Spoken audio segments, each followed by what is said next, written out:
Hey, everybody, welcome to this episode of Think Business. Looking forward to talking to Eric Jorgensen again. Eric, it's great to connect with you. We have a past interview that we'll link to.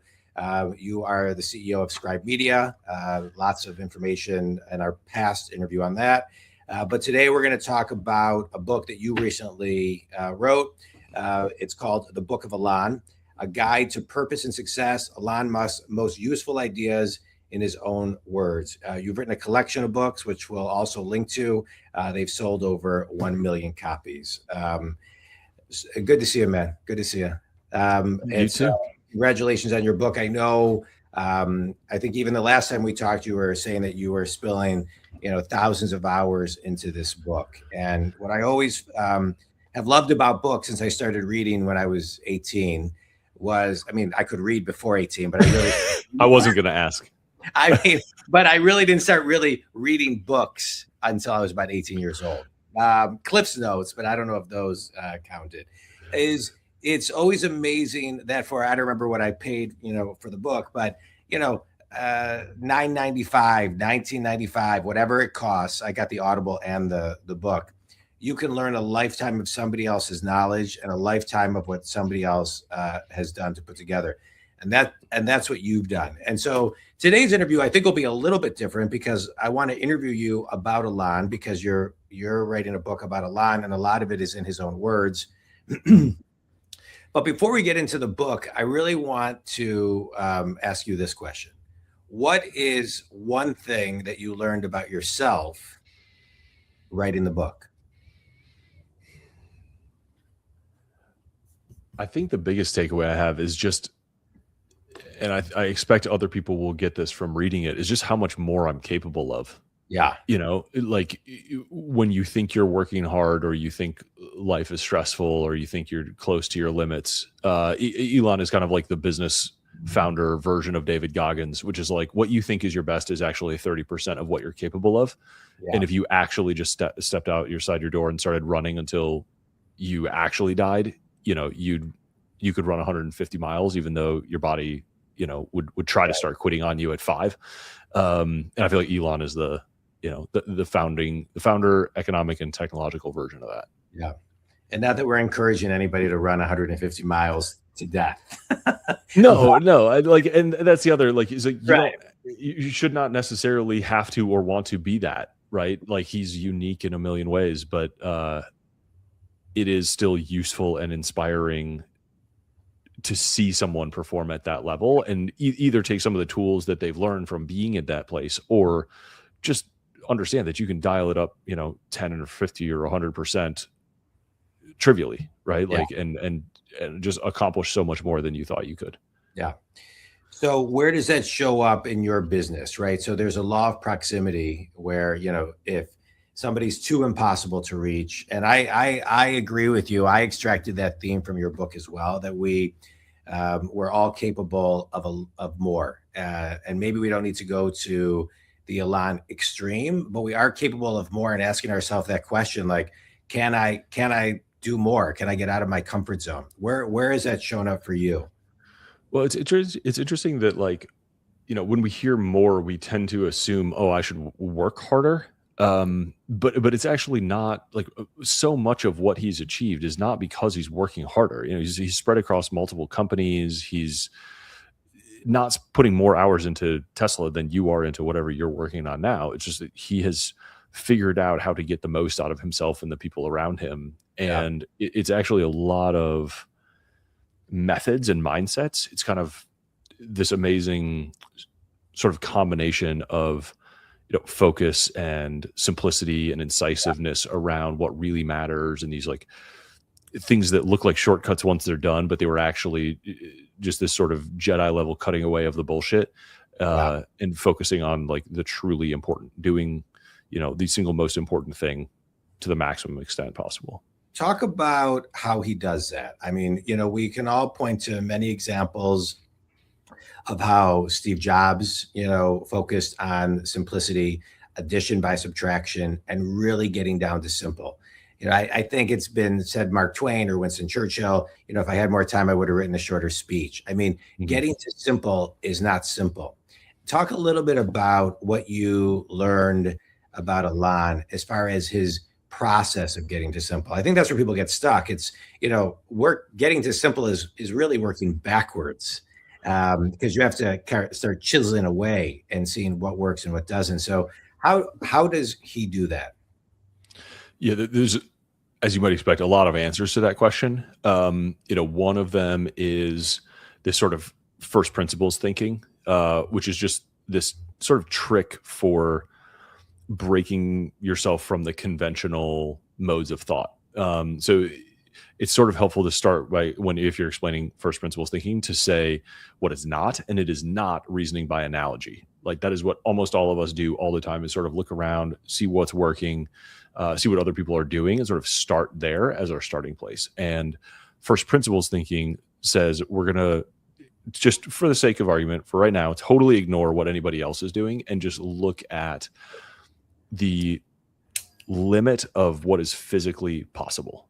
Like, what is the hypothetical, impossible, magic wand sort of thinking as to like how cheap this product could be, or how fast something could go, or how good a product could be, something along those lines.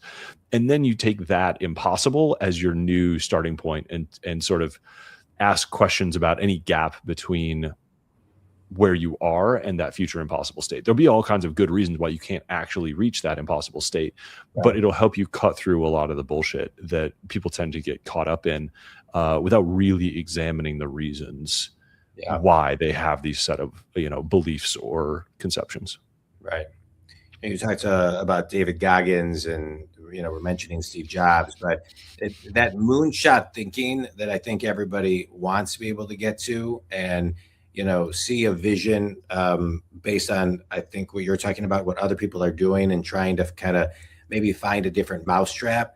But one of the things that I was fascinated about when I read the book, and I don't know if I had really thought about it, is like what a singular individual Elon is, right? So you can't even point to, like, there's no other example of an Elon, of as far as how he moves, how he works, what he does. And so can you talk a little bit about that? Because I want the listener and the reader, the listener of this and the reader of your book, or if they listen to it on Audible, to try to kind of get an essence of that, so they can extract and reverse engineer to see where they can find their own kind of like singularness in what they're doing.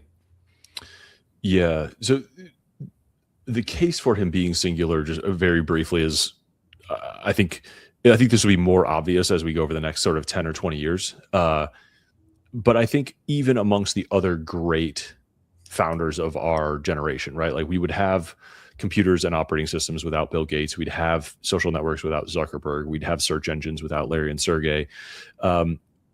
We'd have e-commerce without Bezos. But it's not clear to me that we would actually have electric cars at the scale or quality that we do without Elon Musk. It's not clear to me that we would have reusable rockets without Elon Musk. And the fact that he did both of those in parallel and funded them, for at least the first few years, with the entirety of his net worth, and had material operating roles in both of them, is this like unbelievable feat that should make us all sort of question what's possible and ask, like, whoa, how the hell did he do that?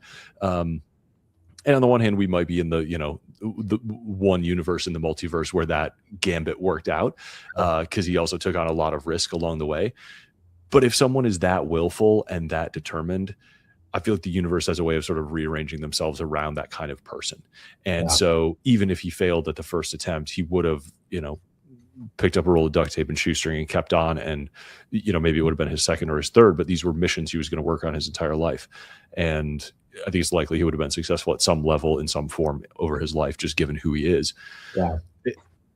The singularity of him as an individual is, and part of this is why you couldn't or wouldn't want to replicate him, right? He is an immigrant from a violent place in South Africa, abusive family, diagnosed with Asperger's, perhaps undiagnosed sort of tendencies toward bipolarism, like really challenged personal life at times. He says himself he's wired for war and that his mind is an unhappy storm, and long periods of his life have been excruciatingly difficult. This is not someone that you're like, yeah, I'm going to follow their life blueprint. But he is one of the most unique individuals alive today, and maybe the greatest entrepreneur, certainly of our generation and maybe of all time. And you do not have to agree with the entirety of who someone is or how they act to understand that there's something to learn from them. And that's just sort of the mark of a mature mind, in my view. Like, if you can't understand that there is something to be gained by studying someone or listening to aspects of what they say, and you don't have the sort of critical thinking ability to like separate what you appreciate and enjoy for how they choose to live their life from what you're like, well, I'm just not going to do that. That's not, I'm not going to pick up that particular piece from that jigsaw puzzle. And that's the service that I sort of tried to provide in this book, is just like collecting all of the most useful, timeless ideas from Elon in his own words and putting them here for easy reference.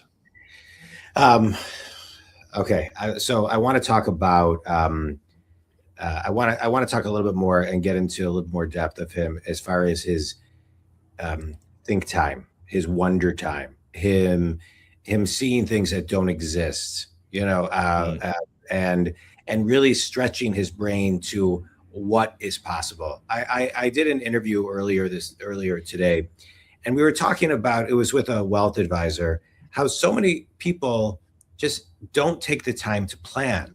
And I see that as a business coach.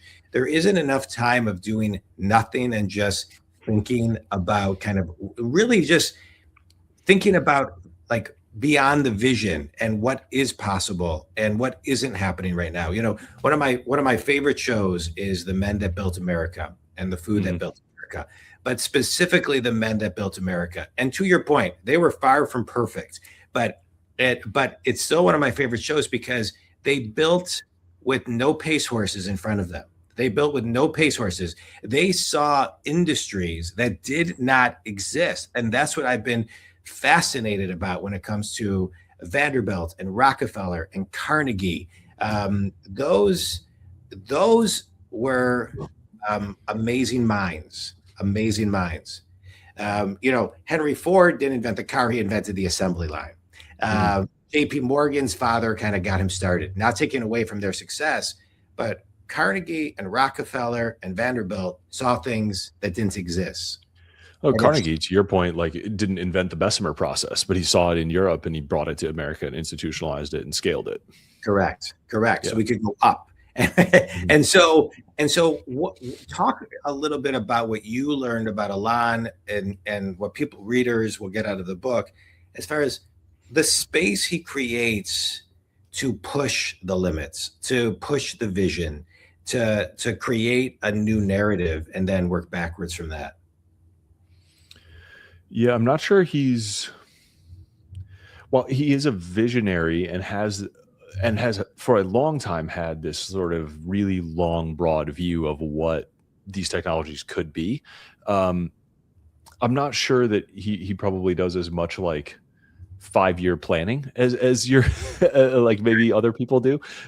He actually recently, he was on a podcast called Cheeky Pint, which was a great one. And he was like, 5 years to me is an infinite amount of time, which to me just showed is a funny way to say the pace at which he operates, right? Like, he can't conceive of like working backwards from a 5-year time horizon, because he's like, the things that I want to do, I want it to happen in, 12 months or 18 months. And, we have a week by week, day by day plan to attack those things now.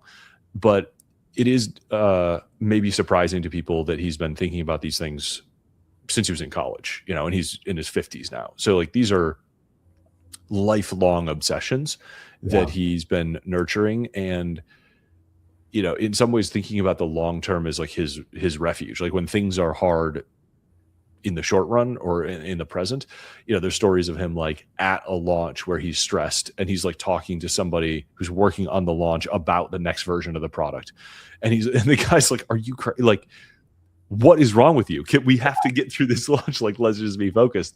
But it's like, it's where he goes. And so that is, just always churning on like how great could the future be, what's possible, Yeah. how good could good look like, what's the theoretically perfect version of this product, how could we improve this system, what's the next S curve to stack on top of that. And at this point, he's still doing this as the wealthiest man alive. Like it's a complete fallacy to people who approach this and say like, oh, he's just doing this because he wants to be rich. He's never been motivated by money ever. Yeah. Like he's made financially insane gambles over and over and over again throughout his career, from a wealth preservation perspective, in order to further his missions. And that's part of why so many people are attracted to working for him, engineers in particular, and why he has so many devoted fans, is because he's taken those tests and run into that burning building like many, many times. It just proven signals as a leader that's hard to fake. Yeah. Let's talk about the teams that he puts together, the accountability you talk about in the book, the way, his leadership and sleeping on the, the floor, how he hires, how he fires, and the type of person that he wants. And I think this is important to talk about, because I talk about this with clients a lot, which is only hire great. And this doesn't always kind of come across, the way I want it to, but hire slow, fire fast. If somebody is in the wrong seat, move them to the seat. If they're not a fit, you got to move them out, because a toxic person just at another level, moving quickly, can really take down a department and a company. So, but talk about how Elon does it, because I think that when you talk about decisiveness, there's a lot of things that you can point to in the book about his level of decisiveness. Yeah, I mean, as far as team building goes, there's a few quotes that sort of come to mind there. He says, excellence is the passing grade. It's like the special forces kind of approach. And there is like a nonlinear thing, in particular in engineering. And Steve Jobs has talked about the dynamic range of engineering talent. And, Elon says the fundamental constraint on the growth of these businesses and roughly therefore human progress is not resources. It's not more money. It's excellent engineers. Like there's no ceiling to the demand for excellent engineers. And in the limit, another one of his things, like everyone is an engineer. You can imagine a future society where, billions and billions of people have all of the skills necessary to sort of be engineering solutions to their own problems and continuing to move things forward. And to a great extent, like engineering is the limiting factor of science, which is a thing that's explained further in the book. But I think he would probably hate the hire slow, fire fast. I expect he would quickly correct you to hire fast, fire fast. And there's stories about him interviewing. Tell that story, because you talk about that story in the book. Yeah, it's a good story because it's a thing that every business does, which is hire. But they tend to hire over a period of weeks and stages and steps and this and that. And Elon Musk, there's a famous story of him at the SpaceX fabrication site early on, and he's interviewing people for a machining job, I believe. And it's like a 30-minute interview. He asks 2 or 3 questions, which is just tell me your story, tell me about a hard problem you solved. And he's interviewed millions of engineers, so he's got this amazing bullshit radar, and he knows a good one when he sees it. And so he's, I want to hire this person, makes them an offer. They haggle right there at the table. They come to terms. He sends off for a contract, which is, there in minutes. The person signs it on the spot and goes to work that night. And by the way, it's Saturday. Like between 5 and 8 p.m. on a Saturday, a person went from a candidate to a signed hire, actively working on the rocket. And that is just not, you do not hear businesses operate at that pace. But again, going back to the very beginning of like, it just shows what you're capable of. If you start to question the requirements that you have, or like, you reason by analogy, you start with looking at your current hiring process. It's like, oh, we set up an applicant tracking system. We need the tools. We need a person to come in, and like, we need first round interviews and second round interviews. And we write the templates and we run the background checks. We do this and this and this, and it takes this long. And then we have to put in their notice, and we do this. And it's like, he's like, there's actually 3 required steps in a hiring process, and you can do them all in an hour if you actually choose to. Which is just one of these like, oh yeah, maybe I should rethink that. Yeah. Talk to me about, you mentioned his childhood earlier, and I think that if you've read about him, there are a lot of stories, especially in books about him and things. He had a tough childhood. He had a tough relationship with his father. I mean, there's a lot there. Give us kind of a gist of what you learned in your thousands and thousands of hours of research, and how that how that shows up in his business or doesn't show up. Yeah. In his business. So I will caveat and disclaim up front here that like I'm not trying to write a biography. This book does not have to do with diving into the personal details of his family life or his personal history. Right. Yeah. So what I've attempted to do is collect his most useful things, not sort of detail his life. But inevitably you come across a lot of this, and I do think understanding his childhood is a huge piece of what makes him him and what makes him singular as an entrepreneur. And I think for, anybody who, which is almost everybody, who feels like they didn't have an ideal hand to start life with, I think it's an incredibly motivating thing. Elon really had an opportunity to become somebody very different based on where he came from. He had some gifts. There are entrepreneurs and engineers in his family. There's clearly, I think a bright set of genes coming through that. His cousins are entrepreneurial. The generation before had been successful in businesses in South Africa. His father was both a brilliant engineer and like a lying megalomaniac. And there's a lot. Walter Isaacson's biography is probably the best researched resource on this if you're curious about it, to go into it. But there's a motivation that you see in Elon, even as a 55-year-old man, that I think comes from being berated and abused and called useless and worthless and stupid by his dad when he was an 8-year-old boy.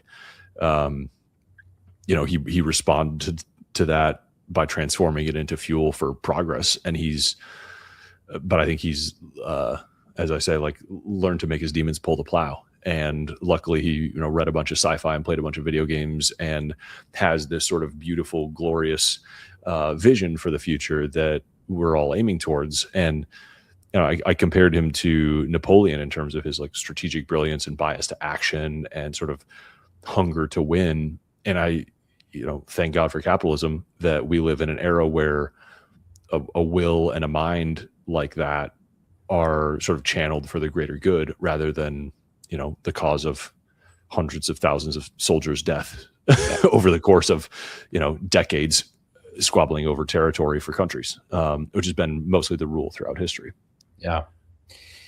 Let's talk about, you're talking about sci-fi and the way he kind of moves. I want to talk about, and you talk about it in the book too, AI. What did you learn about Elon and AI and just, the world of today? Yeah, there's a very interesting, again, a thing that he's been thinking about for a very long time.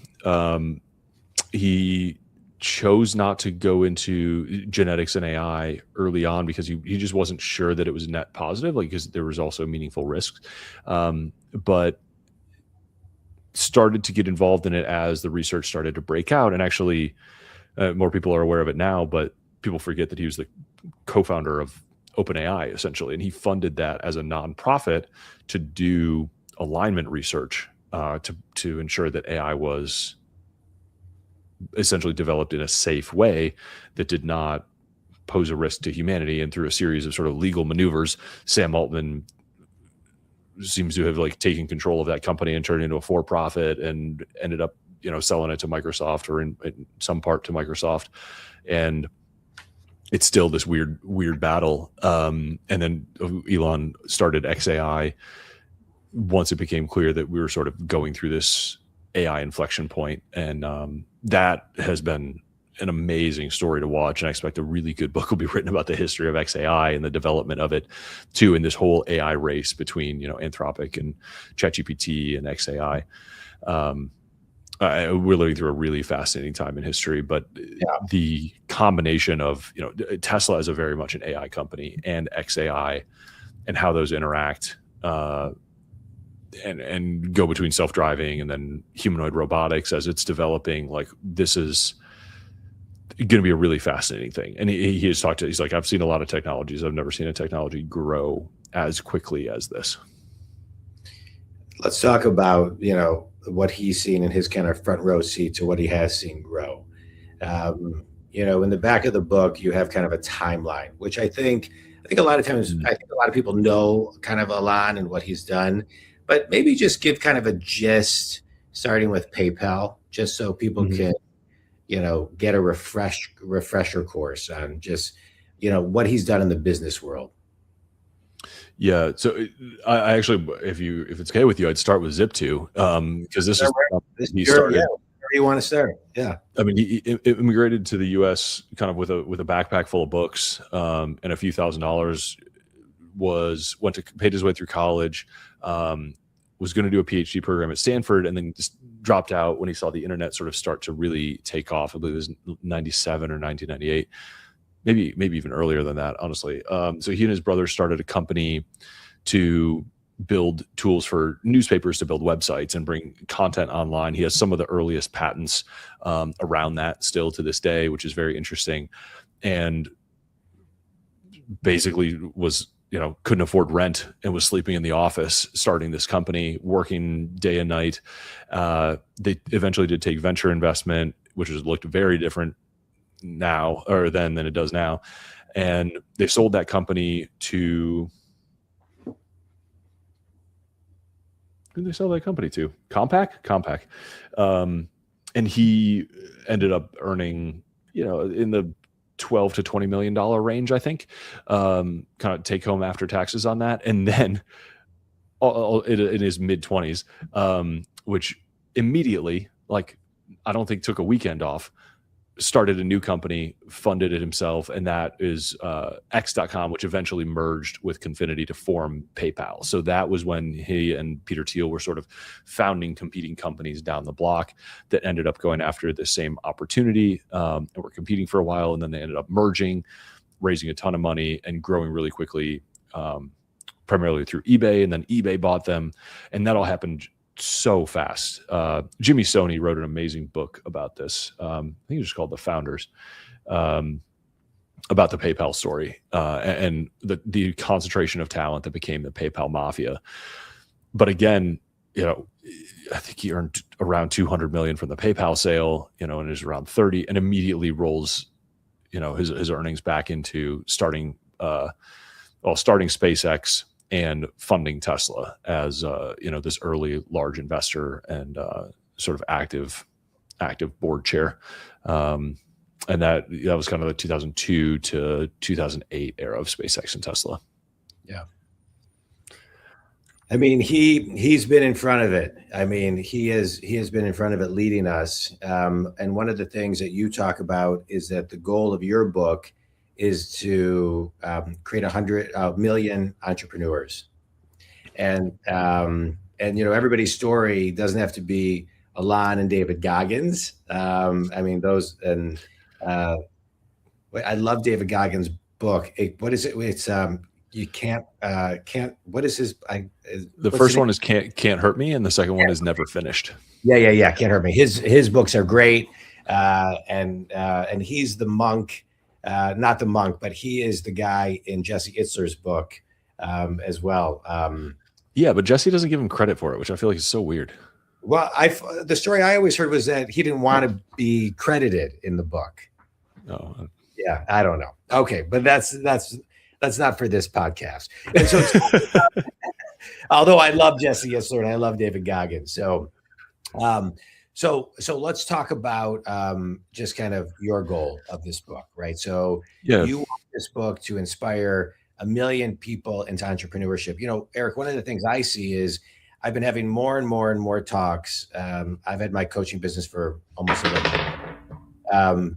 And I've been having more and more talks of people getting the entrepreneurial bug. And so I love this goal of this inspiring people to, tap into their own entrepreneurial spirit. So just kind of talk about that and your, vision, mission, and purpose of that. Yeah, my cheeky goal here is 1 million Musks. And again, that's not to say I think you should follow his exact life path. That doesn't mean start a electric car company. But I think if we abstract away sort of the things that he is a hero for, it is tackling problems that nobody else is tackling. Right? Like, it's not like he started the 5th electric car company and outcompeted everybody. He started a thing that he believed strongly that would make the future better, that humanity needed.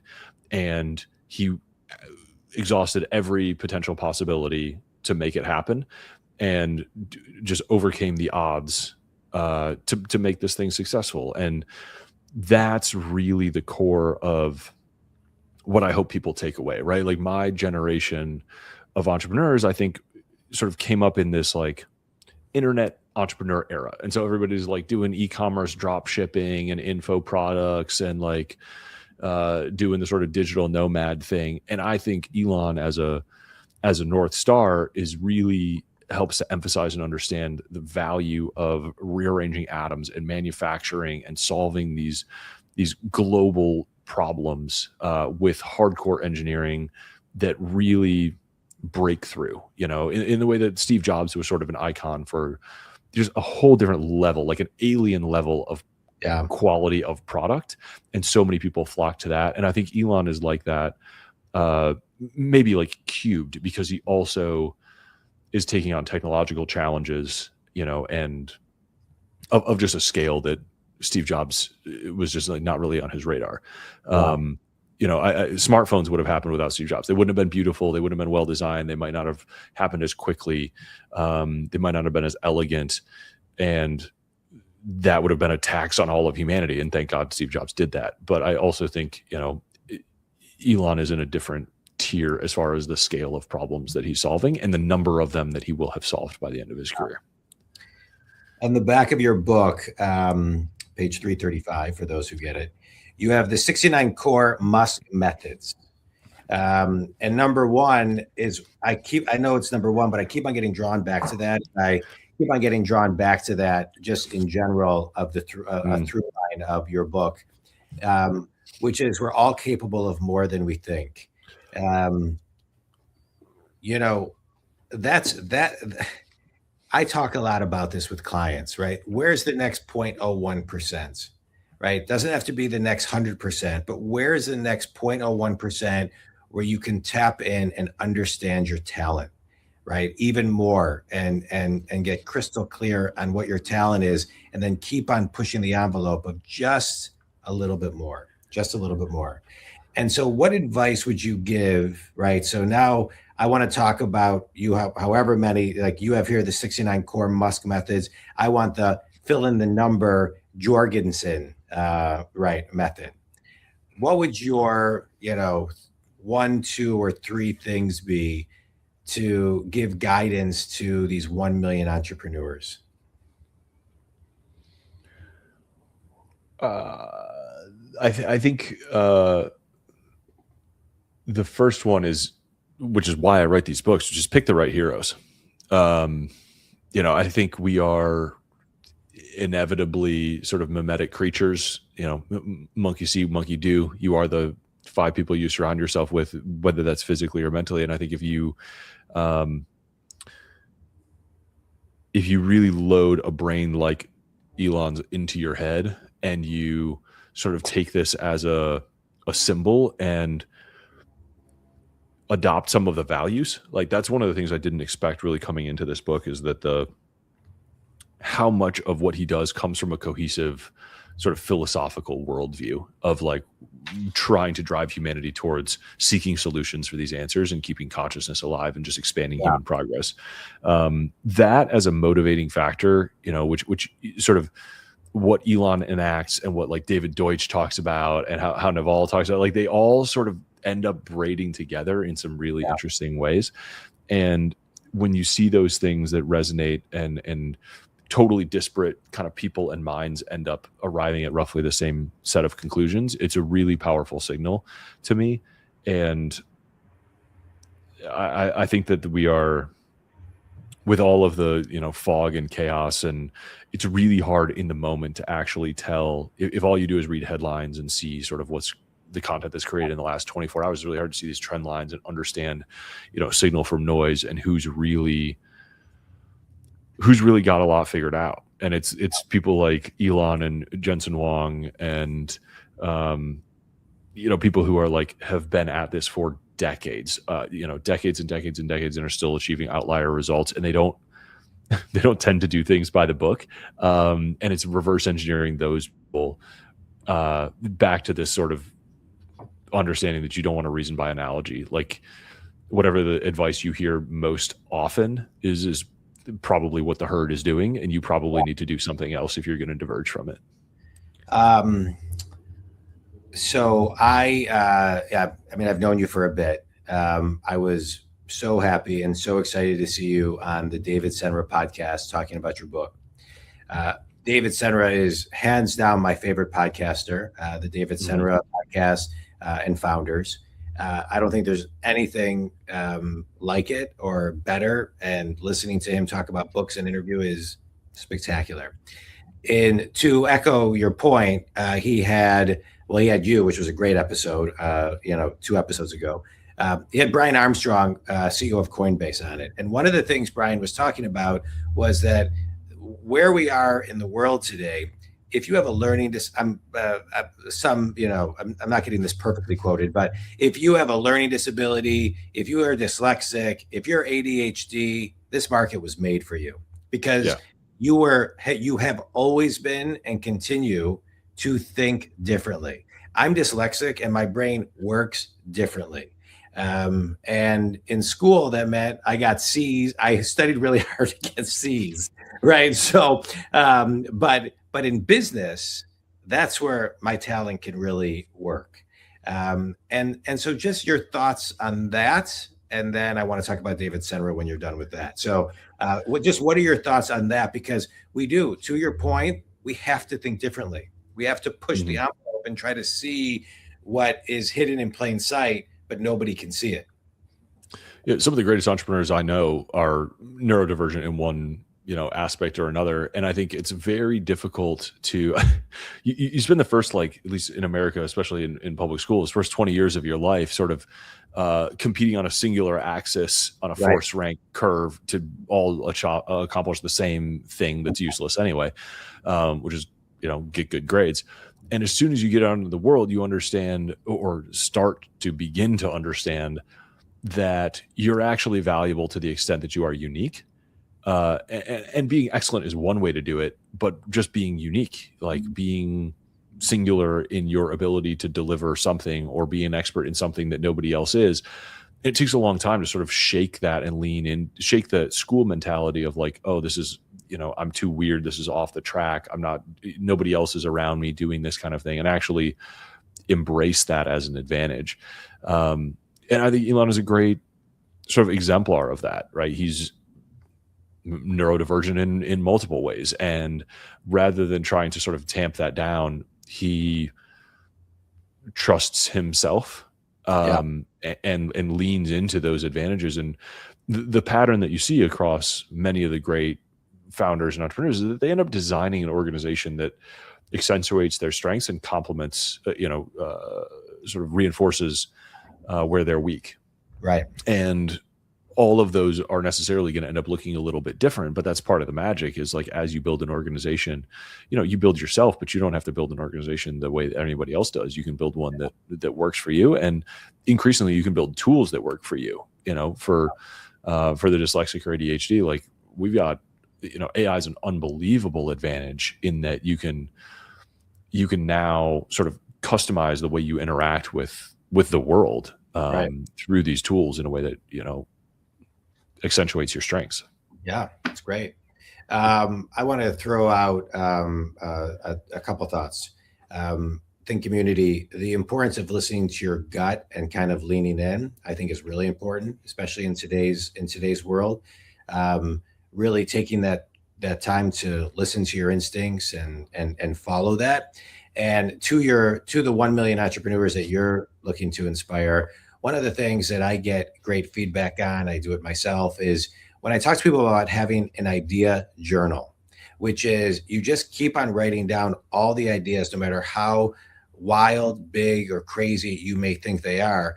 What ends up happening is by your 100th idea, something pops, give or take the number, right? Yeah. And so it's like, but you just need the best ideas come from the previous ideas. And so I think a lot of times entrepreneurs get stuck because they don't know where to go. And you just got to keep going, keep writing 1 minute at a time, 1 minute a day. Every day doesn't need to mean, 8 hours of, on top of your already full-time job. Take 1 minute, 5 minutes, 15 minutes a day, 1, 3, 5 days a week, and find a sacred space to just begin getting out of your head and onto paper, and then something will come. And don't time it. It may be a week, it may be a year, it may be 5 years, but I think entrepreneurs need to at least take responsibility for getting the ball rolling and get whatever is in them out of their head and onto paper to make it something real and physical. Yeah, you're doing your future self a favor with that. You never know what'll work out for you. An exercise I give people a lot is write a letter from your future self. So make a date, right? So say like this, we're recording this Q2 2026. So let's say December 31st, 2028. Write a letter as if it's that day, and you're writing a letter from your future self, and get into a zone. I think it's great. All right, I want to talk to you about David Senra. I know we're talking about a book, and I want to talk about all of your books, but he is a mentor from afar to me, and I was so excited and so happy for you when I saw you on that podcast. Just give me a couple sentences on David Senra. I could give you a book on David Senra. Yeah. I mean, he's an unbelievable talent and an unbelievable guy. And I spent many, many hours with him over the course of the past, few years as we've gotten to know each other. And he's, exactly in real life as he appears, on a podcast. That's, I will never be able to say enough about him. Like he went so far out of his way to like support that book launch. In part because we're friends, but I think also in part because, I was one of the first podcasts he came on. I think he said I was the first English speaking or like American podcast he came on when his podcast was still secret behind the paywall. You had him as a guest on yours? Yeah. Back in 2021 or 2022, maybe. Yeah. And, we recorded quite a few of them with, our friend Mitchell Baldridge over the course of the past few years. And he, I do that just to help people and because I like podcasting. Yeah. He repaid that thing that I didn't consider needed repayment, 10,000 times over. And to have this book on both, the founders and to have me on the David Senra show, both on launch day, and host me at his house while we did it. Like he's an unbelievable talent and an unbelievable guy, and supports friends and founders with every ounce of his being. Like I recommend that podcast to everybody that I meet. Me too. And the fact that he's got hopefully 50, 60 more years of energy and effort, like he's going to be an absolute generational talent. And I think that's going to be one of the top shows in the world for decades to come. I won't go into detail, but I talk about, morning routines and, as it comes up on the show, but part of my morning routine is listening to David Senra and Founders every morning. Wow. It is my daily, it is my drive to work every day. And when I was 18, my dad gave me a set of tape sets by Brian Tracy. And he said, Jonathan, you'll learn more from these people than you will college. And he was right. I listened every day. Had I had those tapes that I listened to every day and the David Senra podcast when I was 18 and my dad gave me, who knows? Right. All right. I want to kind of talk. So this is your book, the Book of Elon, right here. Yep. Okay.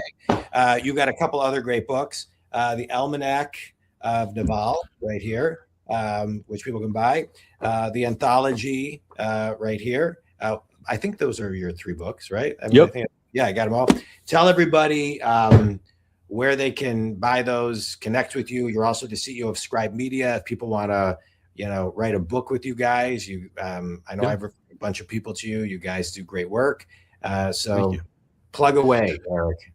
All my stuff is at ejorgensen.com. I spend too much time on X. You can find and interact with me there. But yeah, links to all my books, my newsletter are all on there. My podcast is called Smart Friends. If you want to look it up and catch those early David episodes, he's great. And and if we can help you write a book or publish a manuscript that's sitting in a drawer or get it over the line, we help busy people write books at scribemedia.com.